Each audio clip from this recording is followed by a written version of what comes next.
Ala hazihi niyah, mari kita baca Fatihah sekali lagi dengan niat hadirnya kita di rumah Allah yang penuh berkah ini, di majlis Nabi yang sangat mulia ini. Semoga dosa-dosa kita semua diampuni oleh Allah Subhanahu wa taala. Urusan kita diberikan kemudahan, rezeki kita diberikan keluasan, rumah tangga kita diberikan keberkahan, anak-anak keturunan kita menjadi anak-anak keturunan yang saleh, salehah, da'i, da'iyah, penghafal Al-Quran, berbakti kepada kedua orang tua, sukses dunia akhiratnya, dan semoga kita semua mendapatkan syafaatnya Rasulullah, masuk dalam surga secara berjamaah, dan mati kita dalam keadaan husnul khatimah. Ala hadhihi niyyah wa likulli salihah anallaha yastajib du'ana wa yaqdi hajatina wa yubarik fi a'malina wa yakhtimu lana bi husnil khatimah bi sirri asraril Fatihah. A'udzu billahi minasyaitonir rajim. Bismillahirrahmanirrahim. Alhamdulillahi rabbil alamin arrahmanir rahim maliki yaumiddin. Iyyaka na'budu wa iyyaka nasta'in ihdinas siratal mustaqim siratal ladzina an'amta 'alaihim ghairil maghdubi 'alaihim waladdallin. Amin. Assalamualaikum warahmatullahi wabarakatuh.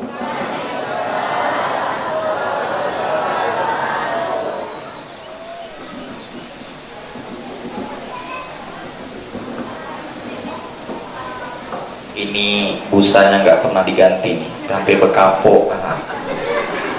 Minta ganti mic baru Pak Kades, bolehlah dianggarkan Pak Kades.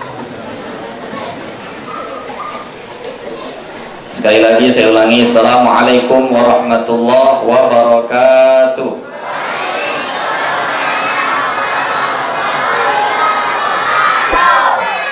Alhamdulillah, asyhadu an la ilaha illallah wahdahu la syarika lah, wa asyhadu anna sayyidana wa nabiyyana Muhammadan abduhu wa rasuluhu la nabiyya ba'da. Allahumma salli wa sallim wa barik wa karrim wa majid wa azim ala sayyidina wa habibina wa syafi'ina wa maulana Muhammadin, ala sayyidina wa maulana Muhammadin wa ala alihi wa ashabihi wa azwajihi wa dhurriyyatihi wa atba'ihi ajma'in. Rabbana anfa'na bima 'allamtana wa 'allimna ma yanfa'una wa la tu'allimna ma la yanfa'una. Ya Allah, hari ini ajarkan kami ilmu yang bermanfaat.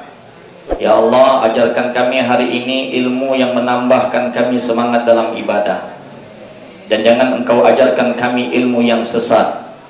Waj'alna minal mutawadhi'in wa la taj'alna minal mutakabbirin. Semoga dengan nikmat yang telah Engkau beri kepada kami sampai hari ini, menjadikan kami orang yang tawadhu, merendahkan hati. Jangan sampai dengan nikmat yang Engkau berikan kepada kami menjadikan kami sombong dan membanggakan diri. Waj'alna wa min ahlina wa azwajina wa dhurriyyatina wa auladina. Semoga Engkau jadikan kami, keluarga kami, pasangan hidup kami, anak keturunan kami minas salihin wal muttaqin, menjadi orang yang saleh, beriman dan bertakwa. Wasyakirin, menjadi orang yang bersyukur di dunia. Wal hafizin, menjadi generasi yang cinta untuk membaca dan menghafal Al-Quran yang mulia. Wal muhibbin, menjadi generasi yang cinta kepada baginda Rasulullah. Wal muqimin, menjadi orang-orang yang selalu menjaga salat 5 waktunya. Wassabirin, menjadi orang-orang yang sabar dan tabah dalam menghadapi musibah. Wal mukhlisin, dan menjadi orang-orang yang ikhlas dalam beribadah. Amin ya rabbal. Innahu min Sulaiman wa innahu bismillahirrahmanirrahim. Alla ta'lu alayya wa atuni muslimin. Walhamdulillah rabbil alamin. Amma ba'd.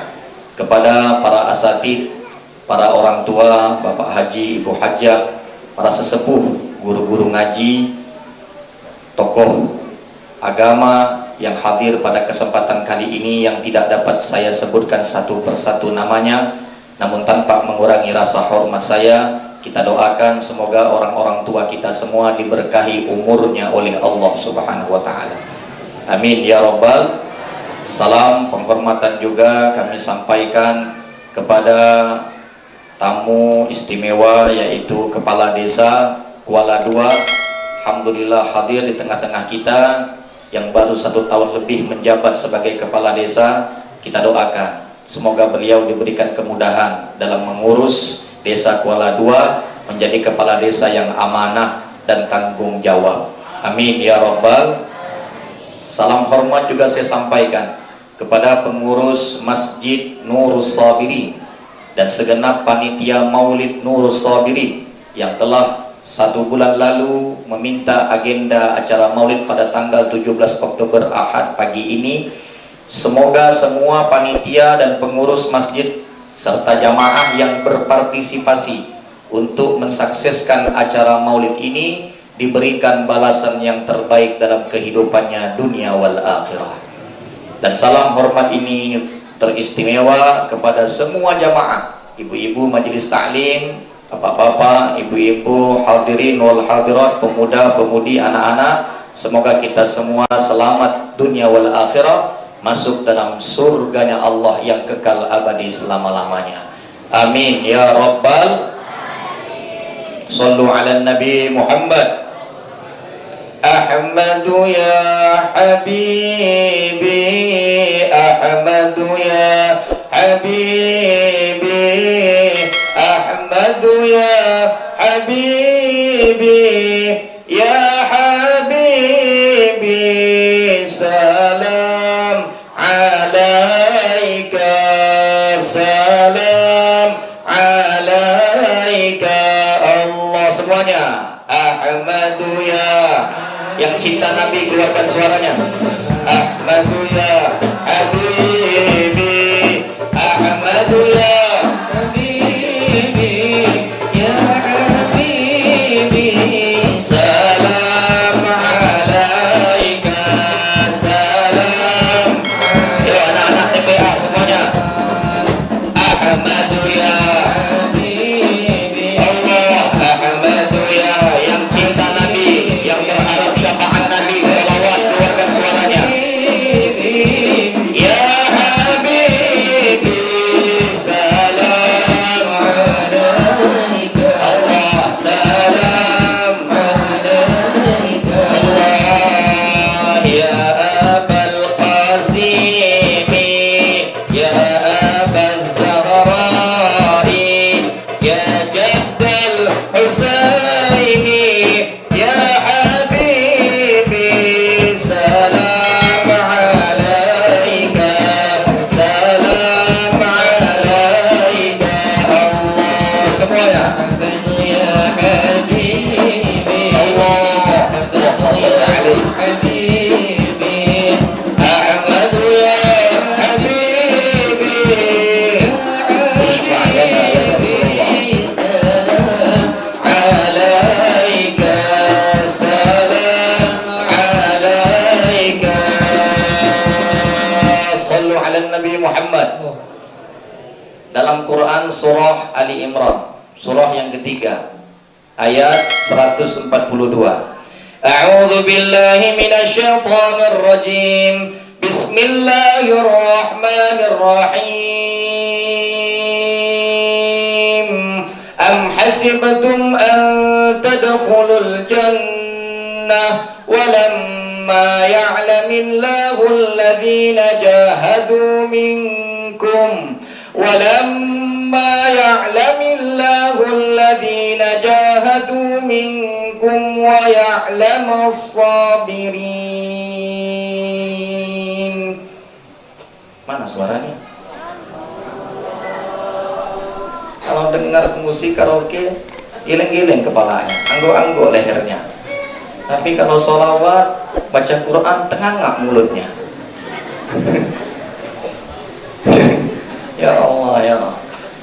Allah tegaskan dalam firman-Nya, Bapak Ibu, am hasibtum an tadkhulul jannah. Apa kamu kira kamu sudah masuk Islam, kamu akan masuk surga begitu saja? Kamu yang sudah mengucapkan 2 kalimat syahadat, kamu akan masuk surga semaumu saja? Walamma ya'lamillahu alladhina jahadu minkum. Padahal kalian itu belum dinilai oleh Allah termasuk orang-orang yang berjihad di jalannya. Wa ya'lamas sabirin, dan kalian belum termasuk orang-orang yang sabar dalam kehidupannya. Yang pertama, jahadu, berjihad. Jihad yang paling tinggi, jihad dalam peperangan. Jihad yang mengorbankan nyawa sebagai taruhan. Jihad mengorbankan jiwa hanya untuk menegakkan kalimat kebenaran. Tapi kita di mana? Di Indonesia. Adakah peperangan di Indonesia? Oh, tidak ada.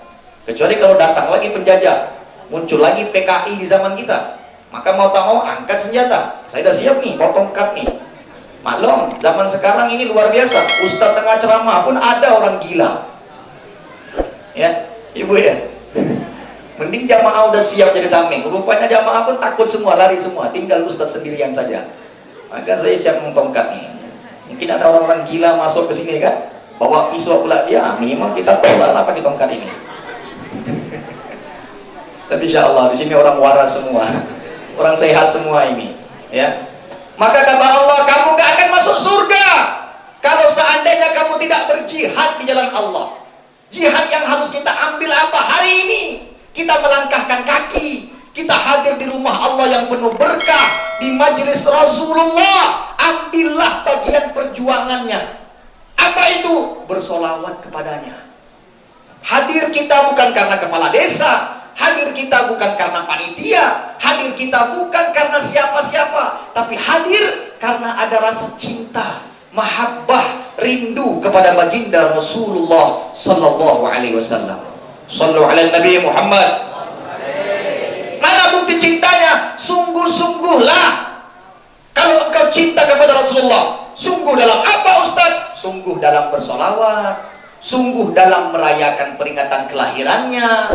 Maka belum tanggal 19 Oktober 12 Rabiul Awal sudah mulai duluan Nurul Sobirin ini.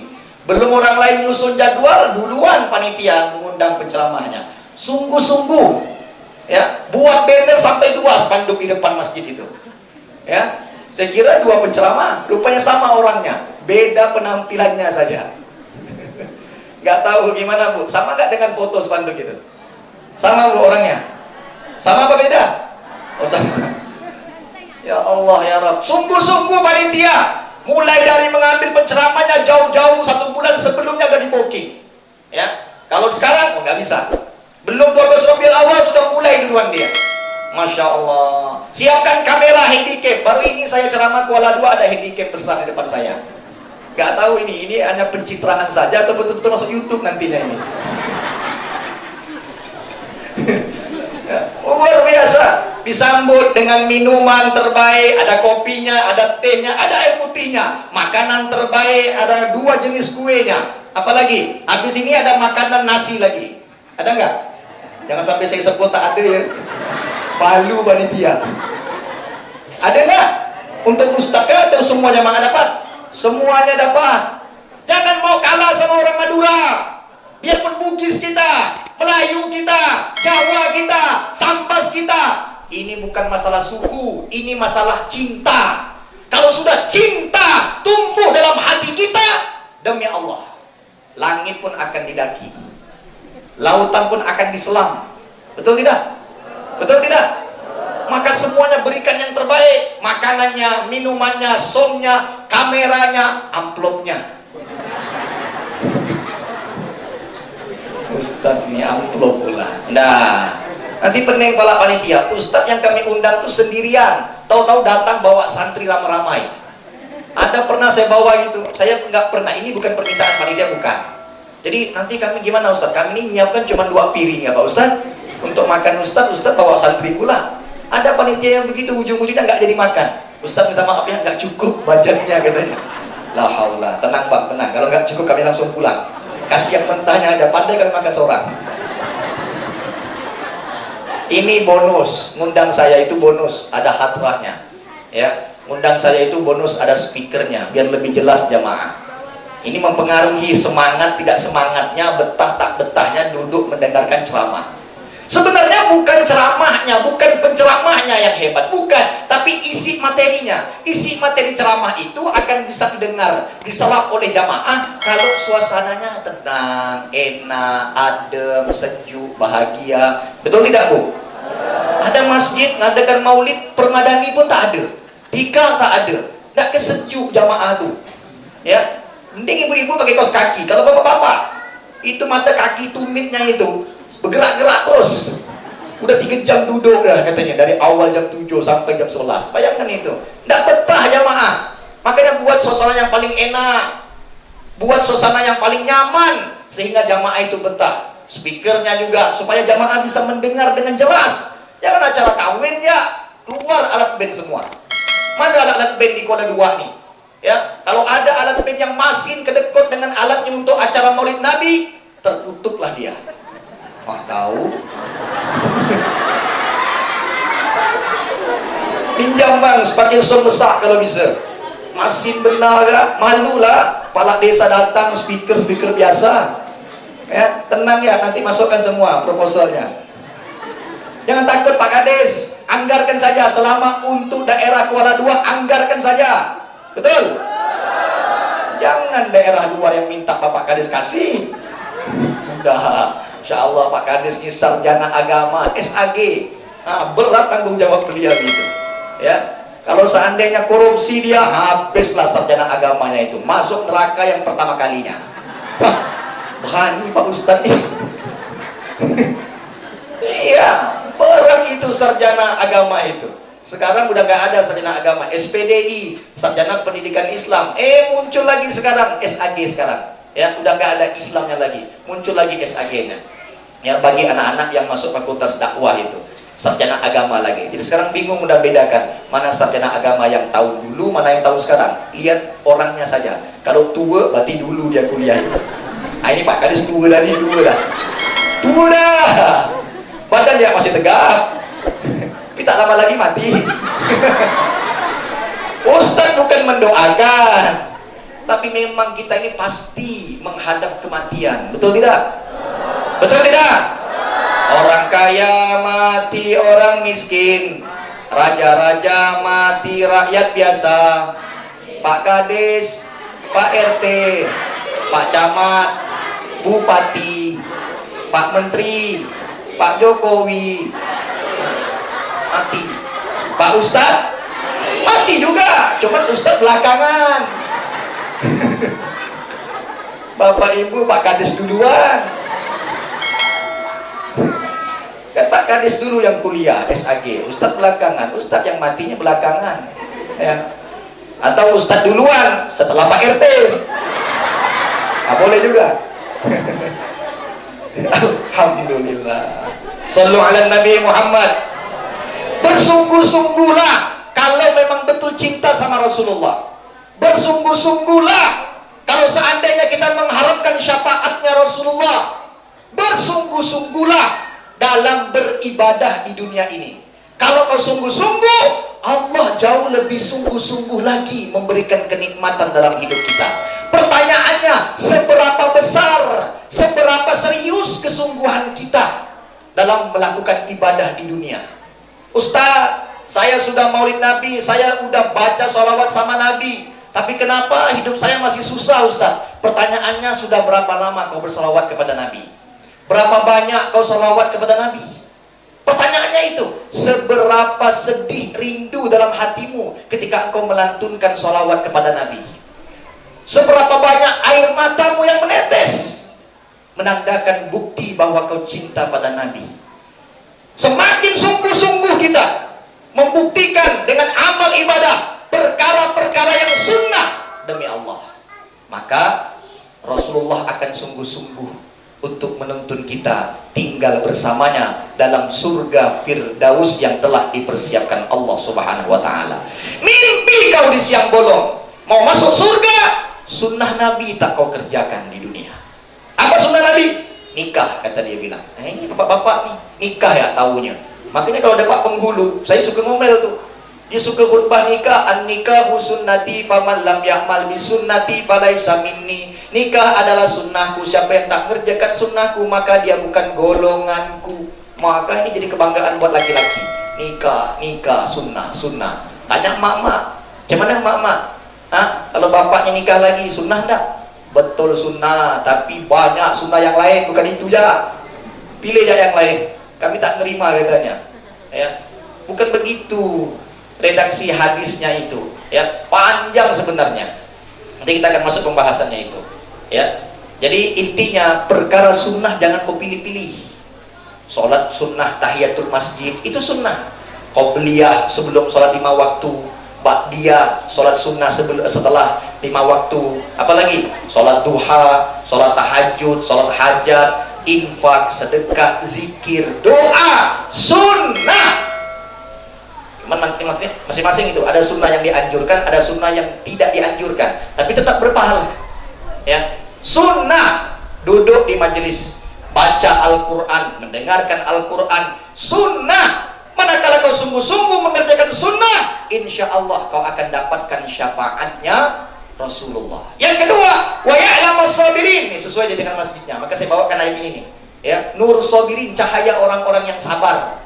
Mana bukti orang sabar? Tadi yang dibacakan qori kita, surah Ali Imran ayat 146. Fama wahanu lima asabahum fi sabilillah wa ma dha'fu wa mastakanu wallahu yuhibbus sabirin. Allah mencintai orang-orang yang sabar. Siapa mereka? Kalimat sebelumnya, yaitu mereka yang tidak pernah lemah, tidak pernah menyerah, tidak berputus asa, tidak mundur satu langkah dalam kehidupannya. Ibu baru dimarahkan laki, udah merajuk pendek tongkeng, lari 3 hari. Ayo Bu, baru gak dimarahkan laki selama seminggu, nikahnya udah 20 tahun, kelainya sama laki baru seminggu udah minta cerai sama laki. Bu, orang yang sabar itu bukan menghindari masalah, bukan lari dari masalah, tapi hadapi masalah itu supaya kita tahu bagaimana solusinya. Bu, kawan saya kerja tuh di bagian pengadilan agama, yang banyak minta cerai bukan laki tapi bini. Banyak faktornya. Ya, bapaknya kawin lagi, lakinya kawin lagi, atau karena faktor ekonomi. Berapa tahun ibu sama dia? Selalu dikasih nafkah, baru masa pandemi setahun tak kerja, penganggur, udah minta cerai sama laki. Ayo, Bu, ada enggak yang kayak begitu? Tak ada. Bukan di sini, bukan. Sana jauh. Ya Allah ya Rabb, mestinya detik-detik udah mau mati, jangan sampai minta cerai sama laki. Nanti kau dapat siapa di surga Allah yang abadi itu? Seoranglah kau. Tak ada laki, dah cerai dah. Nah, siapa nak menemani? Kalau laki-laki ada bidadari yang menemani. Ibu tak masuk surga, laki-laki kami tak masalah, Pak ya. 72 bidadari, Pak. Satu orang tu 72 bidadari. Wa yuzawwaju snataini wa sab'in minal huril 'ain, kata Rasulullah. Orang yang masuk surga itu ya dapat 72 bidadari surga. Minimal dalam hadis yang lain lahu zaujatani. Minimal satu orang itu dapat 2 bini dalam surga. Ya Pak. Minimal 2, ada yang 20, ada yang 25, ada yang 72 nanti. Bu, tak apa ibu tak masuk surga, tak apa. Lu pakai ya sama laki. Kesal nanti kau.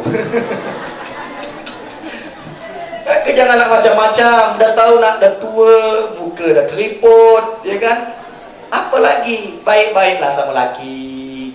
Ya, laki tak kerja, pandai-pandailah ibu kerja. Nak apa-apa, sama-sama kerjanya. Berapa tahun menikah? Jangan minta cerai. Sabar itu bukan lari dari masalah. Begitu juga Bapak. Ya, Pak. Oh, Pak. Jangan jadi suami yang zalim sama bini. Kalau bini orang dikasih duit, bini seorang dibiarkan. Yo. Bini orang betah dia ngomong berjam-jam. Bini seorang tak pernah dia ngomong sama bini. Ada tak yang Bapak kayak begitu dulu? Ada. Mana orang bu?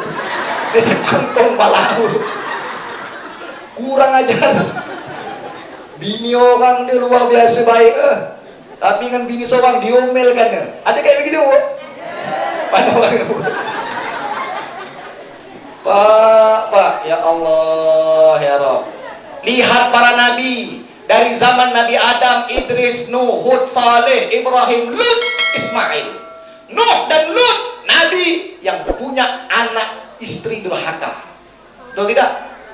Betul tidak? Istri Nabi Nuh durhaka, istri Nabi Lut durhaka. Apa diceraikannya bininya? Nabi Nuh 950 tahun umurnya. Katakanlah 40 tahun dia menjadi nabi dan rasul. Berarti 910 tahun dia berdakwah, hidup sama bininya. Tapi selama ratusan tahun bininya tak pernah taat dengan perintahnya, selalu mendurhakainya. Apa diceraikannya Nabi Nuh? Hah? Enggak ada. Justru itulah tantangan bagi seorang suami. Justru itulah pahala yang terbesar bagi suami. Justru disitulah tugasnya seorang suami untuk mendidik istri agar sama-sama masuk surga Allah yang abadi.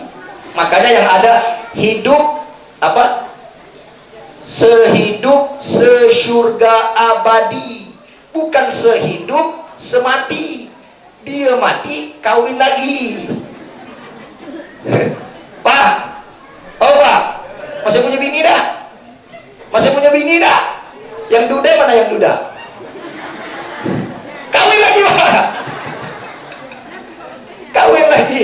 Kalau udah duda kawin lagi. Kalau belum duda Pak Ustaz, boleh nggak nambah? Boleh. Pertanyaannya mampu nggak Bapak? Saya punya santri putri itu marah, saya ngomel saya. Kenapa? Dia punya bapak, tapi dari mulai lahir anak itu tidak pernah diasuhnya, tidak pernah dinafkahinya. Rupanya anak ini dari bini kelima. Oh, bayangkan itu. Kawin cerai, beranak, ditinggalkan. Laki pandai buat anak tapi tak pandai ngasuhnya. Neraka Pak tempatnya Pak. Laki-laki suami yang nikah tapi punya anak tidak bertanggung jawab. Ya, kau cerai sama binimu, selesai urusanmu. Tapi sama anakmu tidak bisa sampai mati. Maka tugas seorang ayah yang sejati, tatkala dia telah menikah dengan seorang wanita, melahirkan anak dari wanita yang dinikahinya, tugasnya adalah untuk menafkahi, mendidiknya, membimbingnya sampai dia mati. Betul? Betul tidak Pak? Apalagi anak-anak perempuan. Kenapa anak-anak gadis kita yang perempuan ini banyak pacaran?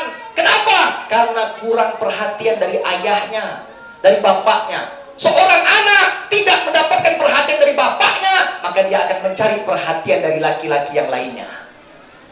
Maka sesibuk apapun kau menjadi seorang nelayan, seminggu kau melaut cari ikan, seminggu kau berdagang tak balik-balik, tapi ketika kau pulang ke rumah, kau tanya, di mana anakmu?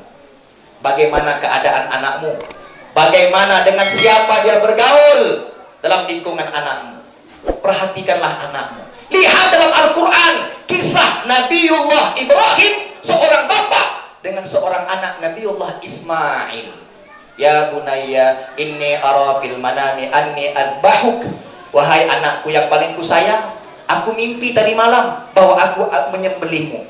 Fanzur madza tara, bagaimana menurutmu? Maka kata Nabiullah Ismail, silahkan. Ngapa ndak Siti Hajar, Siti Sarah, emak atau bini dari Nabiullah Ibrahim yang bicara? Dialog dalam Al-Quran itu dari ayah ke anak, bukan dari ibu ke anak.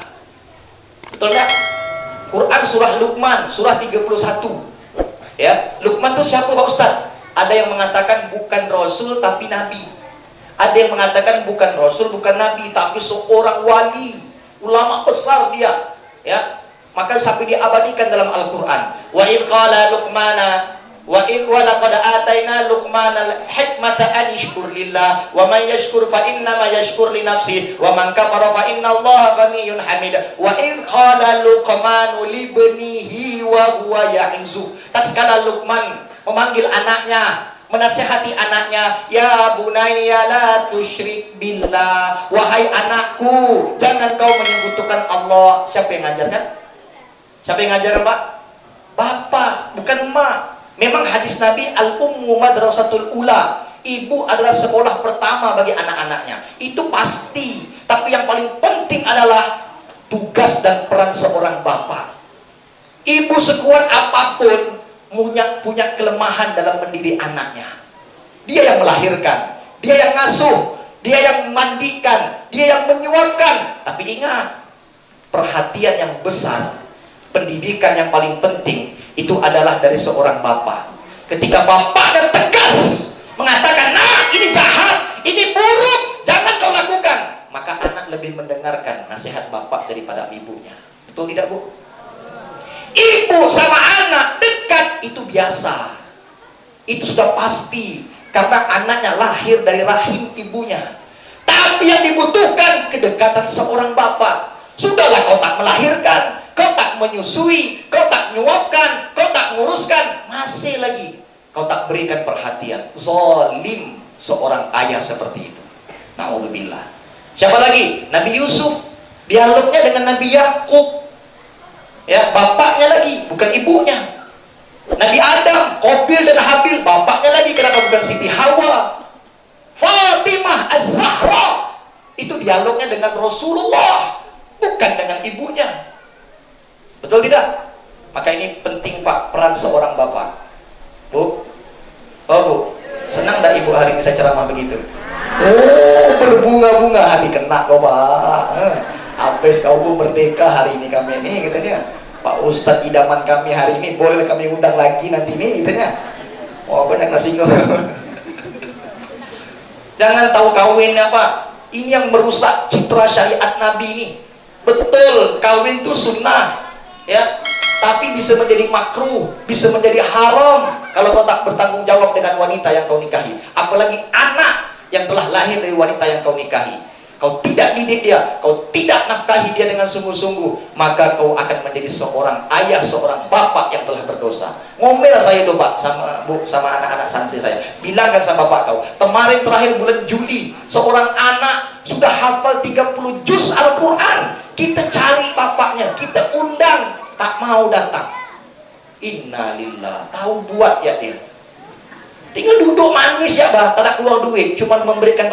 Anaknya nanti mau sungkeman sama bapak, enggak mau dia. Innalillah, bapak yang kayak begini masukkan dalam karung, buang ke sungai, biar buaya makannya. Emak-emak kan ada hidup macam itu. Iya Pak, merusak ya. Nabi kita semua laki-laki Pak, tak ada nabi perempuan, tak ada. Betul tak? Ar-rijalu qawwamuna 'alan nisa bima faddalallahu ba'dahum 'ala ba'din wa bima anfaqu min amwalihim. Laki-laki itu pemimpin bagi wanita. Kenapa? Karena sudah kami lebihkan kelebihan untuk laki-laki daripada wanita. Yang kedua, karena laki-laki itu bisa mencari nafkah lebih banyak daripada wanita. Laki-laki kalau sudah turun keluar rumah dengan bismillah, maka rezeki akan didapatkan untuknya, istrinya dan semua anak-anaknya. Pasti itu. Kalau tak dapat, ada yang salah berarti dalam amal kegiatanmu. Tapi beda dengan seorang bini, turun dia melangkahkan kaki, paling cukup untuk kebutuhannya saja, tak cukup untuk laki dan anak-anaknya. Betul tak Bu? Ibu dapat duit, mana mau beri laki, mampun kicu yang ibu beli dah. Dah tua bah, biru bibir. Ya Allah, make up ya 5 inci. Begitu panas macam kayak begini, ngelap dia, belang rupa sebelah putih, sebelah hitam. Makanya lebih bagus macam istri Pak Kades tuh, cadar, aman. Mana istri Pak Kades? Mana? Tadi saya lihat ke cadar kayaknya. Dari depan. Cadar aman, itu hemat ekonomi, paket hemat itu. Mau Ustaz nih menghina cadar? Enggak, ya. Saya lebih suka anak-anak gadis tuh, mahasiswa saya bilang suruh pakai cadar itu, ya. Menghemat gitu. Jadi gak ketahuan kicunya, ya. Bedaknya mata ya, tinggal baguskan ya bulu matanya, aman sudah itu. Jadi ini tuh bukan, ini juga sunnah. Sunnah kan cadar Ustaz? Ya. Siapa yang ngajarkan? Anaknya Rasulullah, Fatimah. Khairun nisa, sebaik-baiknya wanita, kata Fatimah Az-Zahra, tidak melihat laki-laki dan tidak dilihat oleh laki-laki. Dalam Quran surah Al-Ahzab surah 33 ayat 59, ya ayyuhan nabi, wahai para nabi, qul li azwajika, katakan kepada kau punya istri, wa banatika, dan katakan juga kepada anak-anak perempuanmu, wahai nabi, wa nisa'il mu'minin, dan wanita-wanita yang beriman. Kenapa? Yudnina alaihinna min jalabibihin, hendaklah mereka mengulurkan jilbab ke seluruh tubuh mereka. Satu tafsiran ulama mengatakan yang boleh nampak aurat wanita hanya mata. Dua tafsiran para ulama, yang boleh nampak sesuai dengan hadis Nabi, illa hadza wa hadza, kecuali muka dan telapak tangannya saja. Jadi mana yang benar? Dua-duanya benar, ya. Maka sebagian besar ulama mengatakan cadar hanya statusnya sunnah, dipakai alhamdulillah, bernilai ibadah. Nggak dipakai nggak ada masalah, yang penting yang lainnya ditutup semua. Nah, kenapa ini sampai ada corona ini pakai masker segala? Kenapa? Saya bilang ini bukan aturan pemerintah, sebenarnya aturan dari Allah. Awalnya itu untuk siapa? Untuk wanita muslimah, suruh pakai ya jilbab. Dan berapa banyak, mohon maaf, golongan ustadz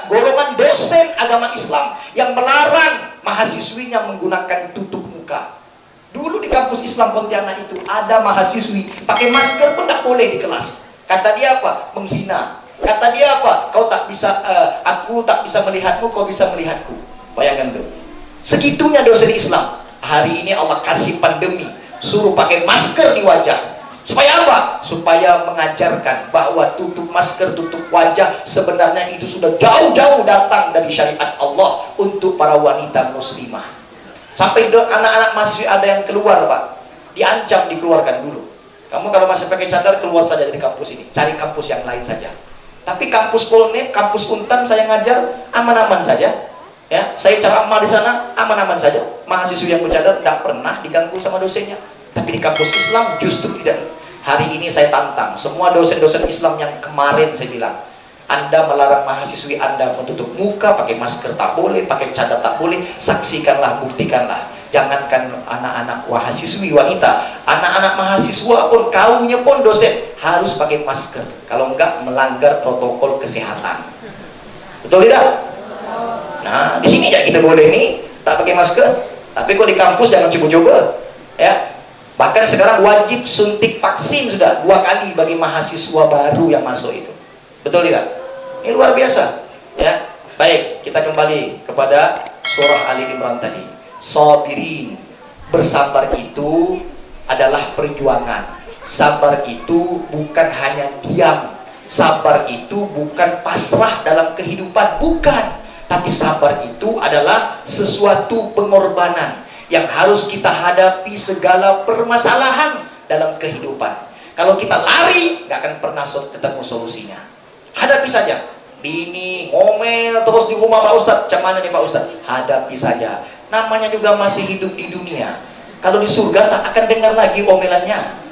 Mumpung kau masih hidup sama dia, puas-puas maka kau dengar omelannya. Nanti kalau kau masuk surga, kau rindu dengan omelannya. Apa pula? Dia sudah berubah menjadi Ainul Marodiyah, ratu bidadari surga.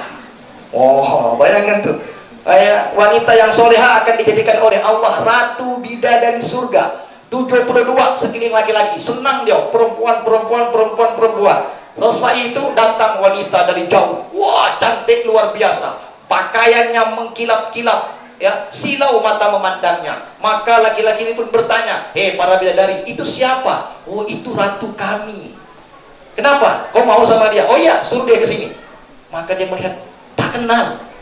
Kenapa? Cantiknya luar biasa. 100 kali lipat lagi, ya, dari Ayu Ting Ting, dari Syahrini. Jauh. Tak kenal dia. Kau tak kenal sama dia? Inilah dulu istrimu. Istrimu. Yang benar? Iya. Dikembalikan dalam keadaan muda lagi, 17 tahun, bukan 17 tahun kayak di Pontianak nih, di Kuburaya, bukan, ya. 17 tahun surga itu yang cantiknya luar biasa, berlipat-lipat kecantikannya. Kalau di sini berlipat-lipat kulitnya, beda, ya. Makanya ibu-ibu jadilah wanita yang soleha, istri yang soleha. Idza nazara ilaiha sarratka, kata Nabi. Wanita soleha itu kalau dipandang oleh suaminya menyenangkan hati suaminya. Bu, baru mandang yang senang dah hati suami bu. Ini mandang ibu utang ya. Apa pula suka nak utang baju seragam? Ikut majlis taklim utang baju seragam. Bukan majlis taklim ini, bukan. Ini sih lunas semua sudah. Marah bapak-bapaknya. Senin pengajian coklat, Selasa pengajian biru, Rabu merah, Kamis kuning, Jumat hijau, Sabtu hitam. Bayangkan tuh, 7, 1 lemari penuh pakaian seragam pengajian emak tuh, ibunya tuh, bininya tuh, luar biasa. Lalu pakaian anak di mana? Masuk dalam kardus Indomie. Baju laki tak seberapa, baju bini yang belonggok dalam lemari. Utang lagi. Makanya pengajian bu, betul-betul pengajian jangan seragam ya. Ibu-ibu kita akan buat seragam lagi. Ibu-ibu buat seragam lagi. Pengajian apa ini? Seragam, tak seragam. Belum nggak habis seragam ini, belum nggak, ya. Jelek seragam ini, buat lagi seragam. Ini pengajian seragam nama, bukan pengajian Quran. Ngamuk laki tu. Iya kok laki berduit, kok laki tak berduit? Pening kepala.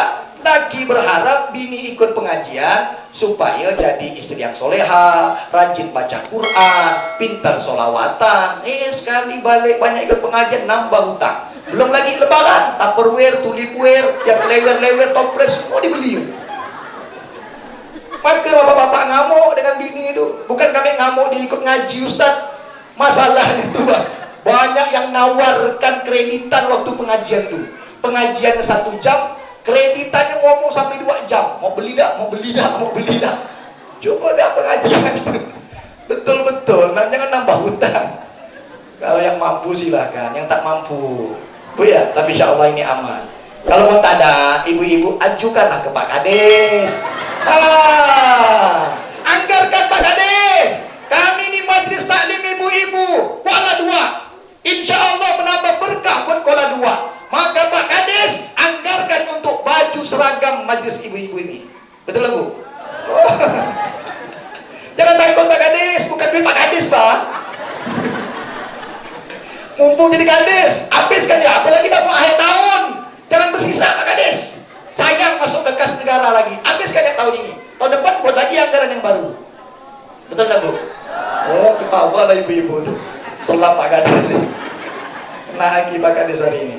Wailul lil mutaffifin, celakalah orang-orang yang berlaku curang. Surah 83 juz ke-30 ayat yang pertama. Alladzina idza talu 'alan nasi yastawfun. Kalau mereka menerima takaran atau timbangan maunya dilebihkan. Wa idza kaluhum aw wazanuhum yukhsirun. Tapi kalau mereka menakar, menimbang, pasti dikurangkan.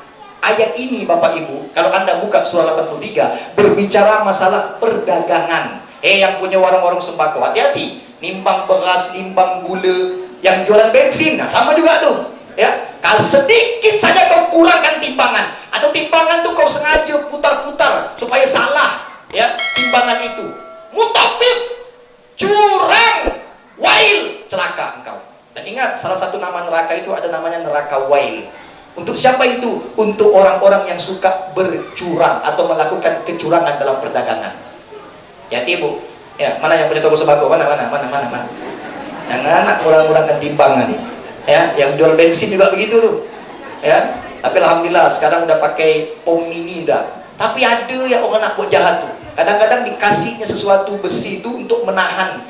Yang tertera di harga itu betul, beli 10.000, beli 20.000, tapi yang masuk ke dalam bensin tuh tak sampai segitu. Karena ada alat dalamnya. Ini tadi, mutafif, curang, wail, celaka dalam kehidupannya, baik di dunia sampai di akhirat nantinya. Pasti itu, tunggu aja tanggal mainnya. Apakah yang berdagang Pak Ustaz? Enggak, bukan yang berdagang saja, termasuk pemerintah, penguasa, mulai dari RT. Awas Pak RT. Ada diminum Pak RT. Ya, ada beras raskin 5 kilo. Nah, yang dipilih keluarga-keluarga dia ya. Kena kalau Pak RT. Udah, bukan Pak RT ini, bukan. Saya cerita yang di Pontianak, bukan Kuburaya. Ibu-ibunya aku ya. Apa cerita ini Pak Ustaz? Maulid dan cerita bekas pula. Inilah dia akhlak Nabi. Nabi itu berdagang, tapi Nabi selalu jujur dengan dagangannya, selalu amanah, makanya dicintai oleh majikannya. Siapa? Khadijah. Akhirnya siap menjadi istrinya. Bayangkan itu. Beda zaman sekarang. Ya, banyak penipunya. Ya Allah, beras 5 kilo suruh bagikan data. Ini pakai data yang lama pula. Tengoklah warganya. Mungkin dulu dia belum janda, ya, datanya masih punya suami, sekarang udah janda. Kasihlah data yang terbaru, betul tidak? Dulu anak-anak ini masih hidup bapaknya, sekarang udah mati bapaknya, anak yatim dia. Kasihlah beras raskin itu, betul tidak? Jangan yang punya motor plat merah XX masih dikasih beras 5 kilo. Itu curang, mutafif, neraka tempatnya. Bukan RT sini, bukan. Di Pontianak. Kalau betul berarti kena lah dia. Apalah Ustaz nih katanya. Ya Allah, ini saya ribut Pak. Di Teluk Pak Kedai di kampung saya sebut Pak Kedai. abang saya RT. Oh Allah ya Rabbi, berebut nak jadi RT. Udah dipilih, ya betul dah menang, tak terima RT-nya lapor dengan Pak Kades. Rupa kong kali kong dengan kadesnya. Pak Kades saya tak terima, satu ya kalah saya suara. Pokoknya kalau Pak Kades mau naik lagi, saya harus jadi RT di sini. Insya Allah Pak Kades menang katanya. Tapi kalau RT masih dia, ya takkan menang Pak Kades katanya. Wah luar biasa. Akhirnya dipanggil lah RT yang terpilih itu. Mohon maaf, Bapak RT terpilih, yang kedua kalinya ini kita mesti ulang lagi. Kenapa ulang Pak? Karena ada ini, macam-macam. Tidak ada tantangan RW-nya. Oh RW-nya kan di Pontianak, sudah telepon, sudah boleh katanya. Saksinya udah semua juga. Tapi tetap kita mesti ulang lagi. Akhirnya ngulangin di mana pemilihannya di tempat rumah kepala desanya. Ujung lidah menang lah dia, orang dia semua yang diundang. Ya, orang yang lain tak diundang, orang dia semua yang diundang. Menang dia akhirnya. Saya bilang bang, udahlah, tak seberapa gaji RT itu, ya, tapi berat resikonya. Kalau emang udah seperti itu, biarkan dia melakukan kezoliman. Nanti Allah kirimkan azab untuk mereka semua. Itu RT, RW-nya, kades sesama tak beri semua. Bukan yang ini, bukan. Ini insya Allah sarjana agama Pak Kades kita, insya Allah beliau akan amanah, makanya doakan Bu Pak, ya doakan yang terbaik untuk pemimpin-pemimpin kita ini, apalagi baru jabat setahun kan, ya ini penting luar biasa. Lanjut tidak? Atau selesai dah nih? Panas nampak pantat kami ini Pak Ustaz. Dengar nih baliklah kami. Kalau ada yang balik tersinggung lah hatinya berarti. Ini ayat juga menyinggung bukan hanya penguasa, tapi juga pengurus masjid. Apa pula? Pengurus masjid, ini yang bangun bukan duit-duit kau, bukan hasil warisan kau. Ini adalah wakaf umat. Yang bangun umat, duitnya duit umat. Begitu juga saat masjid sudah terbangun, ada uang kas saldo. Tiap Jumat umumkan, ini uang kas saldo kita sekian juta. Tapi ingat, jangan bangga pengurus masjid kalau uang kas saldonya puluhan juta, tapi sebenarnya operasional masjid masih butuh apa itu? WC-nya, CCTV-nya, kipas anginnya, mikrofonnya, speakernya, sejadahnya, kebersihannya. Ini mesti dijaga. Berapa banyak hari ini masjid yang menumpuk-numpukkan duit infak jamaah. Bangga dia, uang kas masjid kita 30 juta. 50 juta. Itu ngendap duit Jumaah. Gak bisa dipakai itu. Akhirnya gak ngalir pahala untuk mereka. Orang nyumbang itu supaya dipakai. Cepat kau pakaikan, cepat pula pahala mengalir untuk mereka. Lama kau biarkan, apalagi di bank dibiarkan, diendap. Innalillah. Banknya bank konvensional, ada ribanya, bunganya. Maka mulai dari ketuanya, wakilnya, sekretarisnya, bendaharanya yang megang duit itu, semuanya mutafif, curang, wailun, celaka dalam kehidupannya. Macam mana masih kita nih bang, aman tak? Bapak pun kas saldo tak berani. Jangan-jangan cuma diumumkan ya, uang kas saldo kita 30 juta. Sekali ditanya, ada nak duitnya? Dipakai. Siapa pakai? Anak bendahara, anak kuliah, tak berduit, dipinjamkan, nanti ganti. Mampu. Innalillah. Bukan di sini, bukan di Pontianak Pak. Kena kau. Iya bro Pak, saya paling risau tuh kalau uang kas saldo kita puluhan juta tapi fasilitas masjidnya masih banyak yang kurang dibenahi. Benahi dulu fasilitas ini, jangan takut megang pakai duit itu duit itu jamaah, selamat betul untuk masjid, aman ya, nggak jadi masalah. Silahkan pakai, jangan diendap-endap itu. Makanya kalau ada masjid 20-an juta, jangan sumbang lagi ke masjid itu. Tak jelas yang kayak begitu, ya. Tapi alhamdulillah, saya tengok ada pula bangun tuh kan. Apa itu? Yang lagi pagar katanya. Pagar bangun keliling. Tapi jangan takut pakai duit kas. Ini enggak, duit kas tak boleh pakai. Buat lagi panitia pembangunan. Pakai panitia pembangunan mesti ngajukan proposal lagi. Ini kas tuh apa ya? Pakai, gunakan. Nggak ada masalah. Sisakan 10 juta saja. Misalkan 8 juta saja, ya. Jangan takut, ini semua milik umat, harus dikembalikan pada umat. Orang-orang pengurus masjid ini, orang-orang yang pertama kali kesempatan besarnya masuk surga, karena dia adalah penjaga rumah Allah. Istimewa balasan yang akan Allah berikan kepada mereka. Tapi kalau mereka tidak amanah, maka mereka juga yang pertama kali masuk neraka. Mana ketua masjidnya? Oh, beliau, Pak Ustaz aman. Tapi Pak Ustaz juga manusia, Pak Ustaz dia.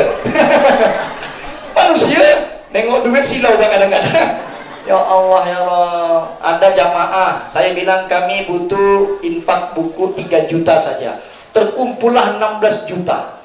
Maka mulai ada bisikan, Ustaz gunakan juga untuk ini, untuk ini. Oh enggak, ini khusus untuk wakaf kitab santri, bukan untuk bangunan masjid, saya bilang. Ya, jadi tak boleh Ustaz, sama gak? Untuk amal soleh, tetap beda akadnya dengan jamaah. Itu kumpul duit untuk kitab, bukan untuk masjid, saya bilang. Walaupun saya lagi bangun masjid, tapi nggak boleh saya gunakan, kecuali saya mesti umumkan lagi sama semua yang berinfak ini, bahwa separuhnya akan saya berikan untuk masjid.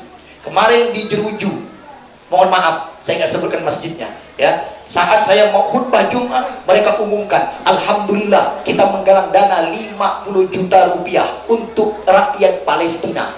Maka kami sudah menyalurkan 30 juta katanya. Kemudian ada orang sakit tetangga di sebelah ini, kita kasih santunan 1 juta.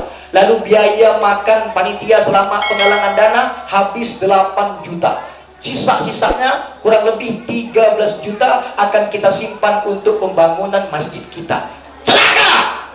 Wail! Orang yang curang seperti itu. Marah saya panggil Pak Ustadznya, saya panggil ketua masjidnya, Pak, Bapak ini Ustadz, kita sama-sama Ustadz, bukan saya berarti lebih baik, bukan, tapi saya mewasiatkan kepada diri saya dan Bapak juga, ini mesti kita selamatkan Pak. Apa yang selamatkan? Itu penggalangan dana akadnya untuk Palestina 50 juta. Jangan Bapak gunakan untuk masjid. Zolim Bapak, rakyat Palestina jauh lebih membutuhkan dari masjid kita Pak. Mestinya Bapak dari awal ngomong, ini penggalangan dana untuk masjid dan Palestina, dibagi 2 hasilnya, boleh. Tapi kan nggak ada akadnya seperti itu Pak. Hati-hati, kasih semua 50 juta itu. Tapi ini tetangga sakit, jangan pakai duit itu. Memang nggak ada orang kaya di masjid ini, miskin semua, ada apa? 1 juta pun harus mesti ngambil dari duit rakyat Palestina. Mana orang kaya? Mana Pak Haji di sini? Mana yang punya mobil di sini? Kasih 1 juta susah benar, masih ngambil duit rakyat Palestina. Innalillah, mutafif, curang, wailun, celaka. Maka dia langsung rapat. Alhamdulillah, selesai rapat, ya, mereka sepakat dan mereka mau mendengarkan nasihat kita. Lalu 50 juta itu disalurkan semua kepada rakyat Palestina. Alhamdulillah, rezeki masjid pun berdatangan. Allah berikan balasan yang jauh lebih banyak jumlah dari penggalangan dana yang mereka lakukan. Sallu ala Nabi Muhammad. Nabi itu apa, Bu? Sifatnya siddiq, tabligh, fatona, amanah. Amanah. Ini saya sampaikan dulu nih, ya. Ini ngapa pula Ustadz jadi nyinggung-nyinggung masjid apa? Ada pesanan kah pun dari panitia yang ngambil? Ada. Ini murni dari saya semua nih. Yang ngundang beliau nih. Tapi tak ada, Ustadz pokoknya saya mau Ustadz datang, dah itu ya.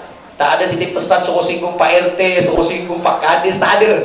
Ini semua murni saya sampaikan, amanah itu penting Pak. Sama, ayat ini juga berlaku untuk para ustadz, pimpinan pondok pesantren, pimpinan panti asuhan.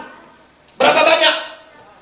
Ada panti asuhan pondok pesantren yang nakal misalnya, ya.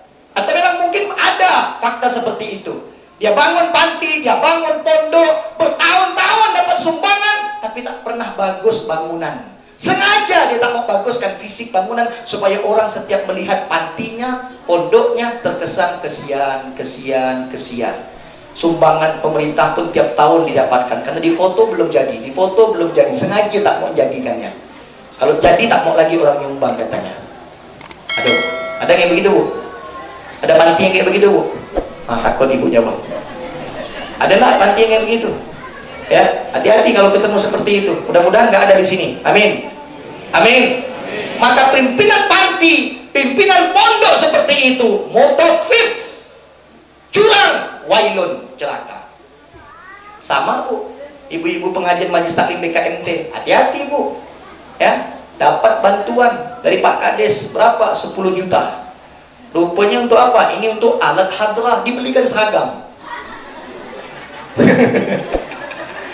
Ibu-ibu tak ada hadrah, ngajukanlah bantuan, keluarlah dananya 10 juta dibeli, karena harusnya gendang gitu kan. Ini tak ada, dibelikannya seragam. Mutafif, ya, curang, wailun, celaka. Majelis taklim seperti itu. Tapi bukan ini. Nah, ibu-ibu tak perlu hadrah Bu ya. Perlu nggak Bu hadrah Bu? Ada gendangnya, udah ada belum? Udah ada belum? Ajukan Bu. Ini mau dapat kadis nih. Nanti biar saya yang bantu. Ya Allah ya Rabb, ini luar biasa Pak Bu. Ngeri kalau udah bahas seperti itu. Banyak orang-orang yang curang hari ini. Ya, mulai dari ustadznya, imamnya, sampai pimpinan tertingginya. Mau jadi apa kita? Ya, maka pentingnya adakan Maulid Rasulullah ini untuk kita meneladani sifat beliau. Tatkala Rasulullah menjadi seorang pedagang, bagaimana jujurnya, amanahnya, menjadi seorang kepala rumah tangga. Itu lihat Nabi Muhammad 11, dalam riwayat lain 12 istrinya. Apa ada satu yang diceraikannya? Gak ada. Tapi kok kita hanya boleh 4 ya Ustaz? Ini panjang nih pembahasan ini. Nanti saya bahas, nanti tersinggung pula emak-emak. Nabi Muhammad menikah 12 dalam riwayat dikatakan karena belum keluar surah An-Nisa yang membatasi hanya 4. Duluan Nabi 11, baru ada pembatasan 4. Lalu kenapa Nabi tak menceraikan sisakan 4? Karena Nabi uswatun hasanah tadi katanya, suri tauladan. Kalau Nabi menceraikan istrinya, dikhawatirkan akan menjadi sunnah bagi umatnya. Berarti cerai itu sunnah, nikah sunnah, cerai juga sunnah. Enggak, nikah itu sunnah, cerai itu makruh hukumnya. Ya, asalnya bisa menjadi wajib cerai itu, bisa menjadi haram juga cerai itu, tergantung kondisi dalam keluarganya. Tapi asal muasal hukum cerai makruh. Maka Nabi tak perlu menceraikan istrinya. Beliau uswatun hasanah dalam rumah tangganya, uswatun hasanah dalam perdagangannya, uswatun hasanah dalam kepemimpinannya. Sallu ala Nabi Muhammad. Ya Taibah, ya Taibah, ya Zawal ayana astaghna lik wal hawa nadana nadana wal hawa nadana. Semua ya Taibah, ya Taibah, ya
ceramah nih, baru pembukaan saya nih, belum masuk isinya sebenarnya nih, baru mau menyampaikan satu ayat tadi Ali Imran, jadi kemana-mana ayatnya, belum tadi yang dibacakan korek kita itu surah Ali Imran ayat mulai 144, 145, 146 udah disinggung yang belakang ya.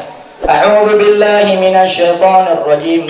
Bismillahirrahmanirrahim. Wa ma Muhammadun illa rasul qad khalat min qablihi ar-rusul afa imma ta'aw qutilan qalabtum ala a'qabikum wa man yanqalib ala aqibaihi falan yadurrallaha syai'a wa sayajzillahu asy-syakirin.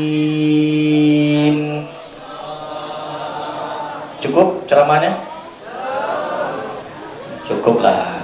Ustaz ini mau ceramah sebentar mau lama tak ada masalah. Kenapa pula? Amplopnya sama. Ya, tak ngaruh sebenarnya. Tapi kayaknya saya cukup ini yang pertama dan terakhir kalinya kayak diundang ini. Banyak benar nyinggung katanya. Tak bagus penceramah ini banyak nyinggung nih. Emang itulah risikonya. Tak diundang tak masalah. Ya, tak buat saya miskin di dunia. Banyak masih jamaah yang mengundang saya. Tersinggung lah. Baik, lanjut tidak? Wa ma Muhammadun illa rasul, dan Nabi Muhammad hanya seorang rasul. Qad khalat min qablihir rusul, telah berlalu rasul-rasul sebelum Nabi Muhammad. Apa imma ta'au qutilan qalabtum, kalau Nabi Muhammad meninggal dunia, memang sudah meninggal, jasadnya telah meninggal, apakah kalian itu berpaling padanya? Apakah kalian tidak mencintainya? Apa kalian tidak meninggalkan syariatnya? Apa kalian tidak mau berjuang untuk agamanya? Hah? Allah katakan, apa imma ta'au qutilan qalabtum, kalau beliau Rasul meninggal atau terbunuh, kalian semua sudah tidak mau lagi berjuang, melanjutkan dakwahnya, jihadnya. Kata Allah, wa may yanqalib ala aqibai, siapa yang berpaling dari sunnah-sunnah Rasulullah, perjuangan Rasulullah, falan yadurrallaha syai'a, sedikit pun tidak membuat Allah rugi. Betul tidak? Betul tidak? Sedikit pun tidak mengurangi kemahabesaran Allah. Wa sayajzillahu syakirin, dan Allah membalas bagi orang-orang yang bersyukur, bangga sebagai umatnya. Maka hari ini Bapak Ibu, kita mengadakan maulid karena bangga menjadi umat Rasulullah. Kita senang menjadi umatnya Rasulullah, karena hanya Rasulullah yang dapat memberikan syafaat kepada umatnya. Cerita ini luar biasa. Tatkala ibu-ibu atau bapak sering dapat cerita ini, tatkala Rasulullah meninggal dunia, yang saat beliau sakaratul maut, Rasulullah tidak menyebut mana zuriati, keturunanku, mana syarif syarifah, habib mana, enggak, bukan itu yang disebut. Mana anak-anakku, enggak, tapi yang disebut adalah ummati, ummati. Oke, satu. Yang kedua, tatkala nanti yaumul mahsyar, hari kiamat, itu syafaat Rasulullah dicari oleh seluruh umat manusia. Datang ke Nabi Adam, Nabi Adam bilang enggak ada syafaat. Datang kepada Nabi Nuh, Nabi Ibrahim, Musa, Isa, tidak ada syafaat. Kemana kami mesti mulai? Kenapa kalian minta mulai? Ini udah luar biasa. Orang kalau kumpul di padang mahsyar, matahari satu jengkal, bukan sejari. Hadisnya ini satu jengkal. Mohon maaf, satu jengkal, satu jari, bukan satu jengkal. Balik, ya. Satu jari jarak matahari di atas kepala manusia saat di yaumul mahsyar, hari kiamat. Panasnya luar biasa, sampai-sampai ada yang tenggelam sampai lututnya, sampai pinggangnya, sampai dadanya, sampai bahunya, sampai kepalanya. Apa yang menenggelamkan? Keringatnya sendiri, karena panasnya terik matahari. Saat itu semua manusia minta segerakan, ya Allah, mulai saja hari perhitungan ini. Kami udah gak mampu panasnya matahari ini. Kami udah gak mampu, kami tenggelam dengan keringat kami sendiri. Akhirnya para nabi yang lain mengatakan, kalau kalian mau mulai, minta Allah memulai yaumul mahsyar, di padang mahsyar yaumul hisab, hari perhitungan, maka pergilah kalian carilah Rasulullah Nabi Muhammad SAW. Begitu dicari, Nabi Muhammad pun akhirnya mengabulkan permintaan seluruh umat manusia.